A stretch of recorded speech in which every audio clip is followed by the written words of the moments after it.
কবিগুরু রবীন্দ্রনাথ ঠাকুরের নির্ঝরের স্বপ্নভঙ্গ।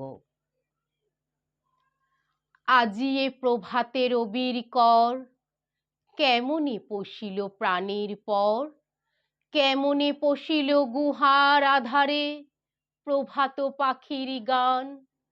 না জানি কেন রে এতদিন পরে জাগিয়া উঠিল প্রাণ, জাগিয়া উঠেছে প্রাণ, ওরে উথলি উঠেছে বাড়ি, ওরে প্রাণের বাসনা প্রাণের আবেগ রুধিয়া রাখিতে নারী। থর থর করি কাঁপিছে ভূধর, শিলা রাশি রাশি পড়িছে খসে, ফুলিয়া ফুলিয়া ফেনিল সলিল, গরজি উঠেছে দারুণ রোষে। হেথায় হোথায় পাগলের প্রায়, ঘুরিয়া ঘুরিয়া মাতিয়া বেড়ায়, বাহিরেতে চাই দেখিতে না